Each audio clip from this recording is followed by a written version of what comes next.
Ladies and gentlemen, our keynote speaker today first joined Toastmasters 45 years ago. But he has quit Toastmasters twice, once in 1969 when he went back to school, and once in 1979 when his wife, Julia, and 4 young children under the age of 6 successfully competed for his attention in the evenings. We can forgive you, Rob, 4 children at home. Yeah, you don't have to come to the meeting that night. And each time the inexorable pull of Toastmasters sucked him back. And now he says he is here for good. Why? What is the attraction of Toastmasters? Ladies and gentlemen, talking to us on the subject of the gifts and the challenge, from Bay Street Breakfast Toastmasters Club, please help me welcome distinguished Toastmaster Rob Peck.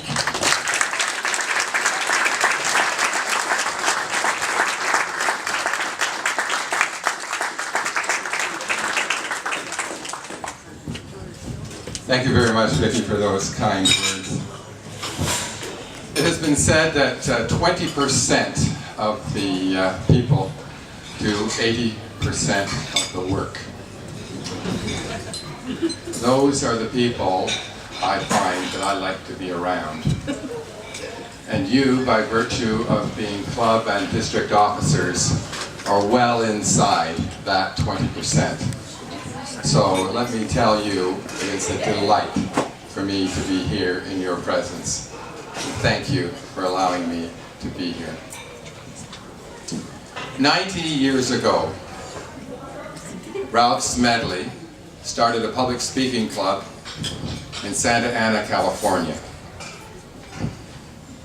That public speaking club became the very first Toastmasters club. And with that, Ralph Smedley gave us the gift of Toastmasters. I would say actually though that he gave us 5 gifts, not just one. The first gift was the gift of community. The second gift was the gift of communication. The third gift was the gift of leadership. The fourth gift was the gift of healing. And the 5th gift was the gift of self-respect. I want to talk to you today about those gifts. First, what they mean to me. Secondly, what they mean to people that I know. And by inference, what I believe they mean to all of you. Second, I want to talk about the challenge that comes from those gifts, that flows to us as the beneficiaries of those gifts. The first gift, the gift of community. My very first Toastmasters club was Le Club Toastmaster Le Moine à Longueuil, Quebec. A friend asked me to join. That was the first reason I joined. Somebody actually asked me. But I also joined because I wanted to improve my French. I think a lot of Toastmasters, perhaps a lot of people in this room, originally joined Toastmasters to improve their command of their second or even their third language. Anybody? I left Toastmasters in 1969, left the province of Quebec to go back to school. I subsequently relocated to Toronto, where in 1972 I joined Tim Soulis's club, although I believe it was before you were born, Tim.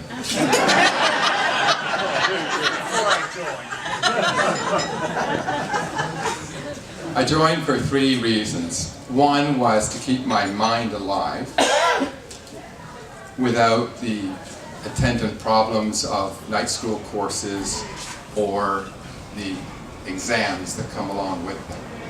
Second reason was to socialize with my brother Stan, who was a member of Toastmasters and of Scarborough. And the third reason was I was single, and it was something to do. It all worked. It all worked. It was fabulously successful. And what I found out was I made a lot of friends. Many of my best friends were fellow members of Scarborough. And so I knew that at a minimum, when I went to a Toastmasters meeting, I was going to have fun with my friends, and I would have an interesting meeting. There was just no downside. As has been mentioned, I left Toastmasters again when Julia and the kids competed for my attention. And I subsequently rejoined Toastmasters in 1987. I've been a member of a number of different clubs. Toronto Downtown, Bay Street Breakfast. But one common factor in all of those clubs, one thing that was a constant in all of those clubs, was it was a community. It was indeed a family. And that for me was very important because I found that Toastmasters became a sanctuary in what was sometimes a very difficult world. So if I was having trouble at work, if I was having trouble in any one of the other communities that I was involved with, I knew that I could go to Toastmasters, and there I would have people who would affirm my worth as a human being. So for me, the very first gift, the very most important gift that Toastmasters has given me has been the gift of community.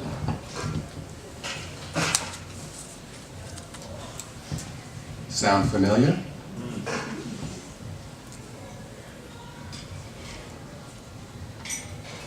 The second gift is the gift of communication. Because of all the positive reinforcement that I had from Toastmasters, in spite of some of my very problematic presentations, and believe me, they were very problematic, I did, over the years, become a better and better speaker. And that was wonderful in ways that I just do not have the time, especially, at 2:23, to go into. But the one that stands out for me above all else is that it gave me the confidence and the ability to do the eulogy for my dad when he passed away 4 years ago. It allowed me to do him and the family justice. And when Julia's Uncle Smitty passed away several years ago, her Aunt Claire asked me to do the eulogy for his funeral. And it allowed me to do Smitty and the family justice.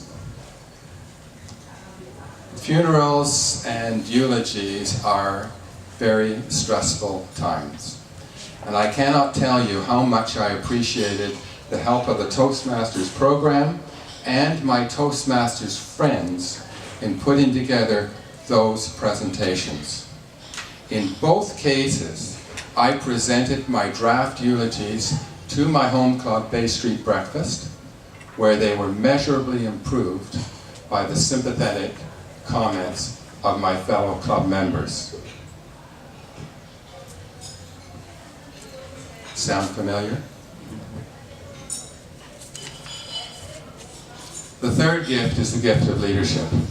The ability to speak, to communicate the things that you value, the things that you feel are important, allows you to persuade other people to do the things that you feel are right. And that is the gift of leadership. So communication gives you the gift of leadership. Have you ever been asked to serve in a leadership position and declined, and then seen somebody else take the position that had been offered to you and mess it up totally.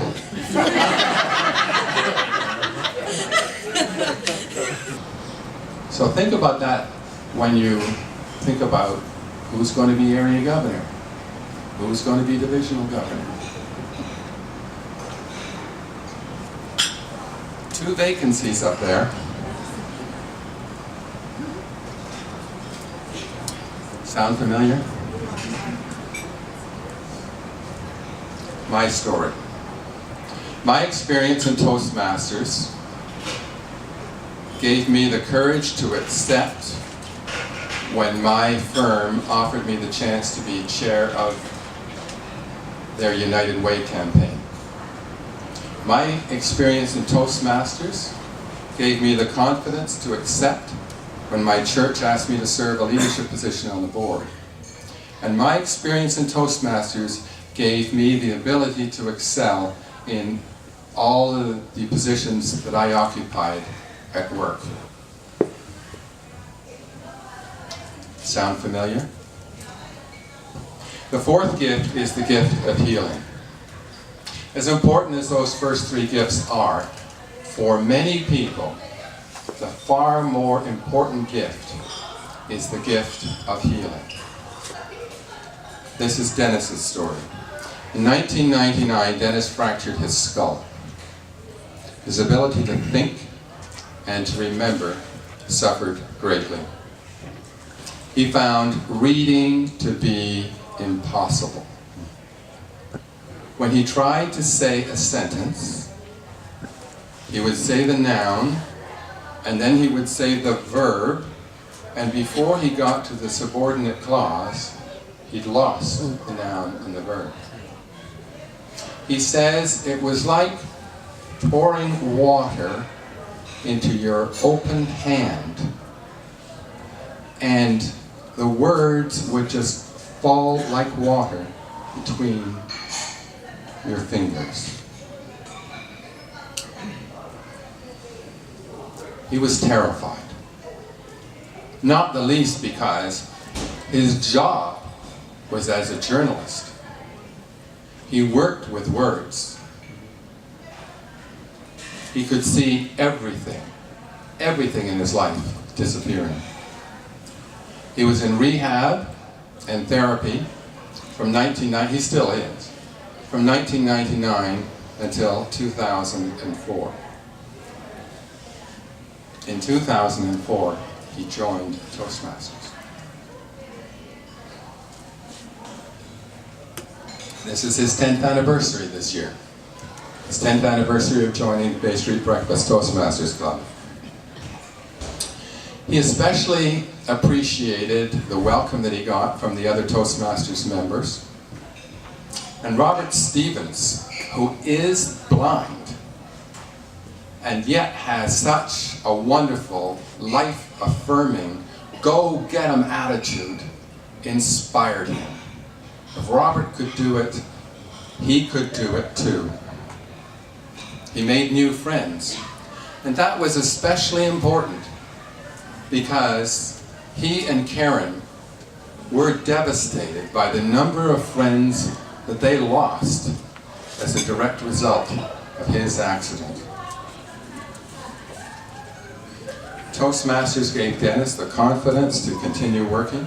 He found the basic manual to be helpful. The order, the structure that it gave him was just the kind of structure that he needed.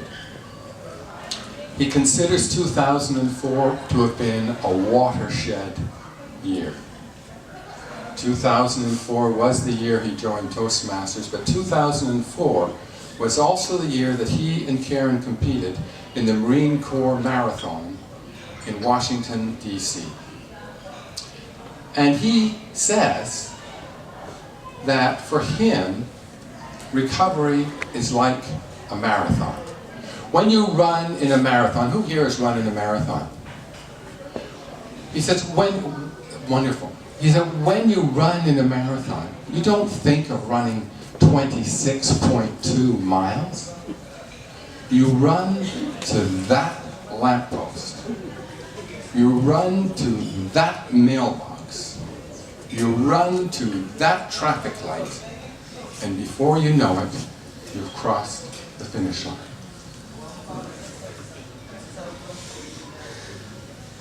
Dennis thanks Toastmasters for helping him get to the finish line of his marathon of recovering from his accident. He didn't do it alone. He did it also with the support of Karen. Karen joined to support Dennis. She was unsure, actually, of what this was all about, what she was joining and getting herself in for. Her confidence level was at a low. In the 10 years since she's gained confidence, she says people always used to assume that she was very confident, that she knew exactly what she was doing, but she said, don't judge a book by its cover. Inside, she was very insecure. But over the years, Toastmasters has given her confidence.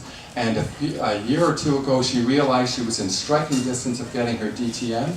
She got her DTM, and now she enjoys mentoring other people. New beginnings for Dennis and for Karen.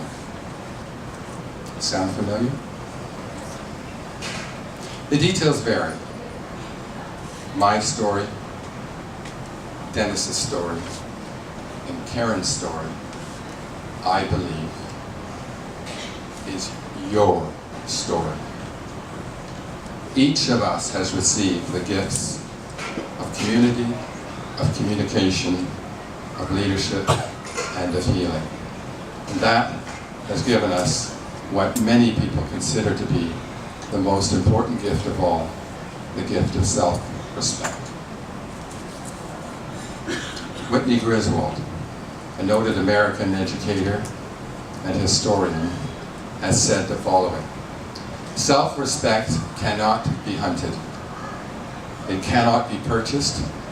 It is never for sale. It cannot be fabricated out of public relations.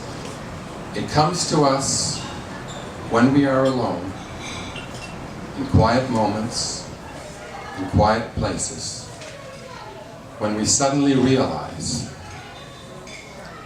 that knowing the good, we have done it. Knowing the beautiful, we have served it. Knowing the truth, we have spoken it. With the help of the Toastmasters program and our fellow Toastmasters, we have done the good. We have served the beautiful. And we have spoken the truth. Gifts of community, of communication, and of leadership. Gifts of healing and of self-respect. Gifts of life itself. But those gifts did not come directly to us. They came from Ralph Smedley through thousands of other people. And if those thousands of people had not worked and lived and improved the Toastmasters program, where would we be today? I shudder to think. So we come to the challenge. We are better off today because countless others have lived this program. George Keenan, for one. So how do we repay them? We cannot repay all of them because many of them are no longer with us. But we can pay it forward. My challenge to you is to keep the dream alive by teaching others the beauty that is Toastmasters.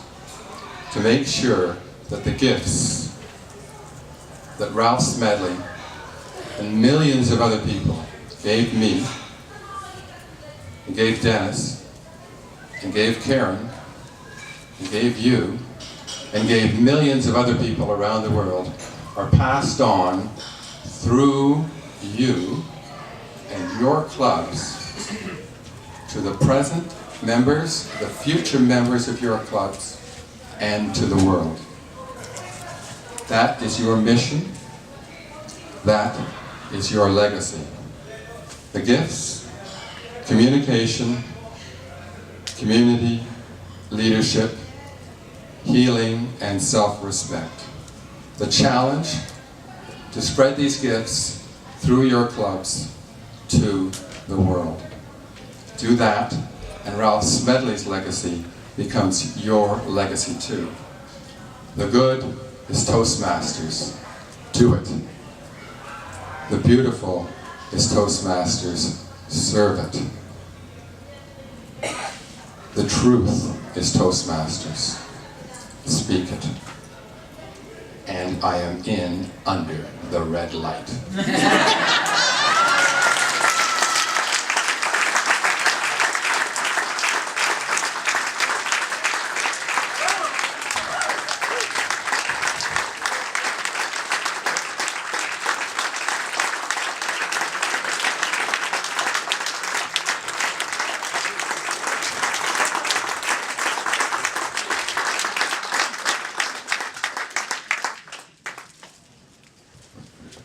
He's pretty good, huh?